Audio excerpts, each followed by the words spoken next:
इतनी ठंड में ये व्यक्ति पानी पे डुबकियां क्यों लगा रहा है? ये ब्राह्मण प्रातः स्नान करने को गए, तो जैसे स्नान करके बाहर निकले तो मेंढक पैर के नीचे आ, तो उन्होंने सोचा मैं अशुद्ध हो गया, महापाप हो गया, तो उन्होंने फिर उस पाप को धोने के लिए 108 बार डुबकी लगाने का संकल्प किया।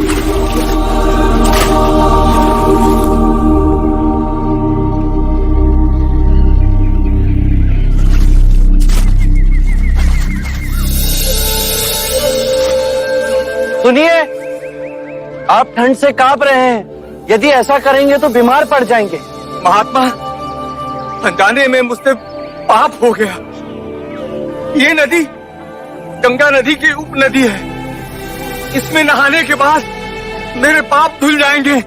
इस नदी में डुबकी लगाने से यदि आपके पाप धुल जाएंगे तो इस नदी में रहने वाले मेंढक के ऊपर पांव आने पर आप अपवित्र कैसे हो गए? यदि आपको ऐसा लगता है कि नदी में डुबकी लगाने से आपके पापों का नाश होगा, तो इस नदी में रहने वाली मछलियां, कछुए, सर्प, मेंढक, इन सबको अब तक मुक्ति मिल गई होती।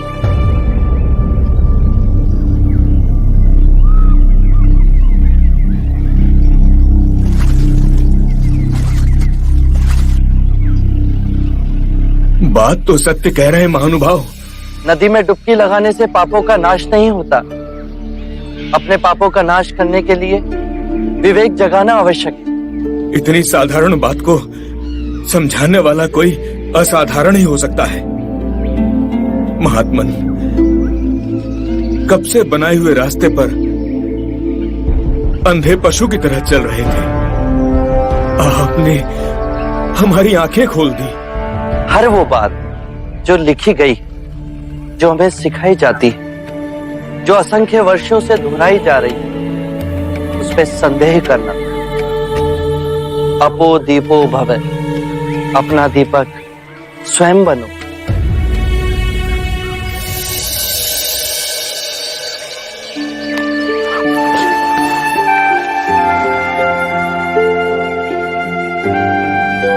आप धन्य है महात्मा।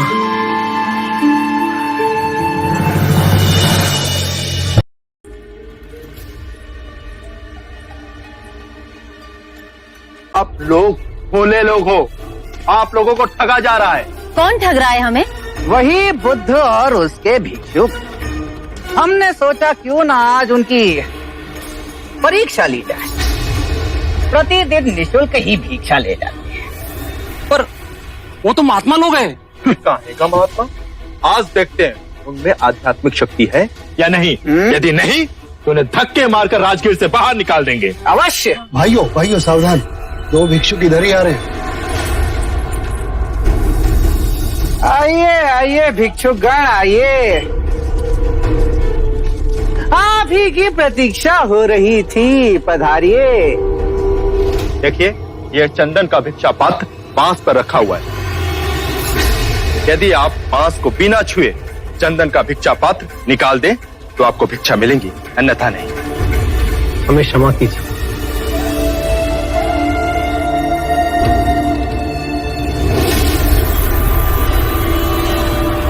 क्यों बंधु, समस्त गांव के समस्त बड़े महात्मा बने फिरते हो और एक छोटा सा कार्य नहीं कर सकते? कैसे करेंगे? ये धूर्त है, घमंडी है, पाखंडी है ये लोग।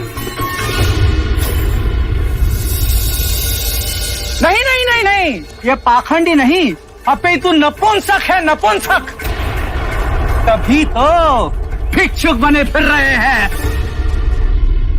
पता है इसका गुरु, धूर्त गुरु बुद्ध भी अपनी पत्नी को आधी रात में छोड़कर भाग गया था। सत्य वचन। बस के आगे मेरे गुरु को एक भी अपशब्द कहा तो मेरे गुरु के चरणों की धूल भी नहीं हो तुम लोग। तुम्हें हमारी सिद्धि देखनी है। इस बांस के डंडे को बिना छुए इस चंदन के भिक्षा पात्र को मैं नीचे उतार लाऊंगा। साख्य मुनि सिद्धियों के प्रदर्शन को अटकाने का साधन मानते हैं, परंतु इनके लांछन का प्रति उत्तर देना ही होगा।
प्रभु प्रभु प्रभु प्रभु क्षमा कर दो प्रभु, प्रभु क्षमा कर, क्षमा करें।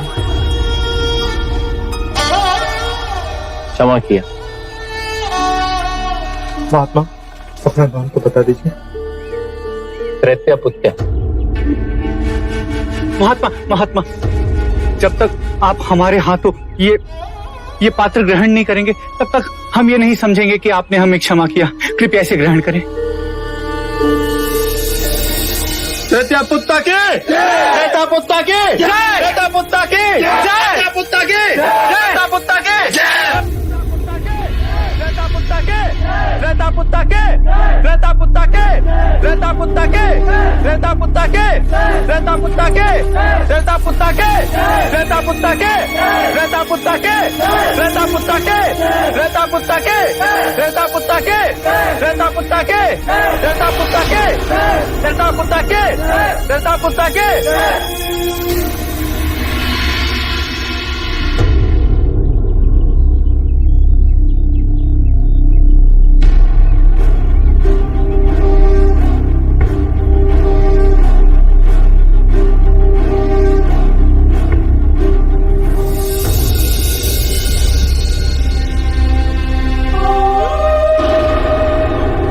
अब ये लोग धर्म को नहीं, व्यक्ति को पूजेंगे। धर्म का विनाश होगा और चमत्कारी पूजे जाएंगे। इसके बाद संघ के किसी भी भिक्षु ने अपनी सिद्धि का प्रदर्शन किया तो वो मेरा सहयात्री नहीं होगा। मैं समाधान मांगता हूँ। इन्होंने हमें अब जब कहे पूरा कहा, मैं चुप रहा, पर आप पर लांछन लगाए तो मैं सह नहीं सका।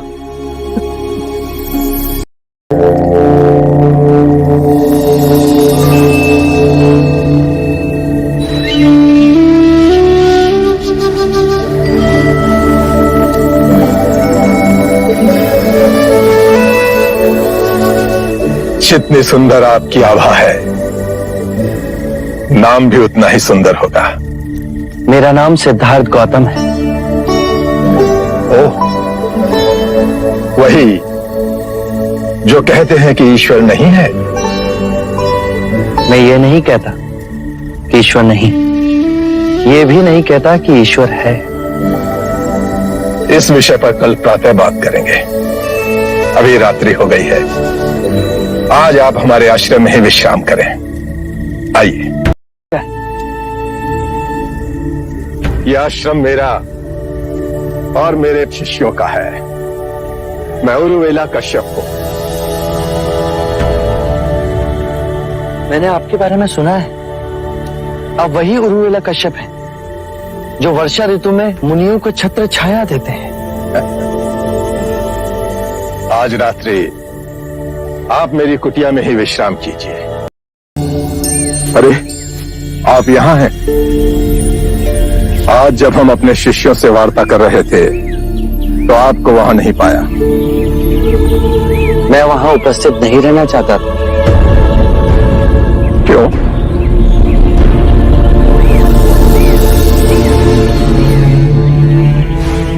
आप अपने शिष्यों को संबोधित कर रहे थे। यदि स्वाभाविक कोई प्रश्न मेरे मन में जागता तो आपके शिष्यों के सामने उसे पूछना आपको दुविधा में डाल सकता था। परंतु यहां तो एकांत है। अब हम वार्ता कर सकते हैं। कृपा करें, आप दुख के संबंध में कुछ कह रहे थे।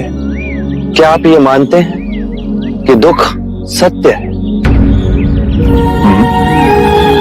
क्या आप ये भी मानते हैं कि दुख के कारण भी है? हाँ। यदि कारण है तो दुख तो रहेगा, और यदि कारण ही समाप्त हो जाए तो दुख भी लुप्त हो जाएगा। जैसे सूर्य के प्रकाश से अंधेरा। आप सुनी सुनाई बातें नहीं कहते, अपने गहन अनुभव के आधार पर कहते हैं। आप धर्म और सिद्धांत की नहीं, देखी हुई बातें कहते हैं। आपने कहा कि मुक्ति का मार्ग है अपने विवेक को जगाना और गूढ़ ध्यान में लिप्त हो जाना, जिससे मनुष्य स्वयं को और इस संसार को भली भांति समझ सकता है। परंतु एक प्रश्न है, ये जो सारी विधियां हैं, रीतियां हैं, पूजा पाठ हैं, क्या ये सब व्यर्थ है?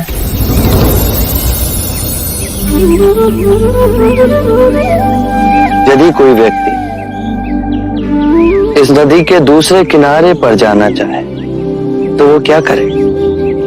यदि जल गहरा नहीं है तो वो चलकर जा सकता है, और यदि जल गहरा है तो वो नाव की सहायता से जा सकता है या स्वयं तैरकर जा सकता है। यदि वो चलना ना चाहे और ना ही तैरने को तैयार हो और ना ही नाव ले जाने को तैयार हो, और वो कहे कि मैं प्रार्थना करता हूं इस नदी का दूसरा किनारा स्वयं चलकर मेरे पास आ जाए, तब तो ऐसे व्यक्ति को मूर्ख कहेंगे, महामूर्ख। इसी प्रकार यदि व्यक्ति अज्ञान और भ्रांति को अपने विवेक से मिटाएगा नहीं तो परम आनंद और मुक्ति के दूसरे छोर पे कैसे पहुंच पाएगा? चाहे वो पूजा करे या अनुष्ठान या व्रत करे या किसी नीति पर चले, वो इस किनारे ही रहेगा।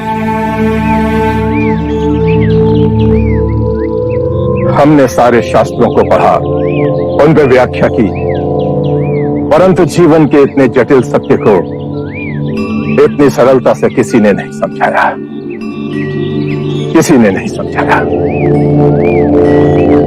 आप इस भटकती मानवता को परम ज्ञान का मार्ग दिखाएंगे। आप करुणा के सागर हो। हे बुद्ध, आप हमें अपना अनुयायी स्वीकार करें।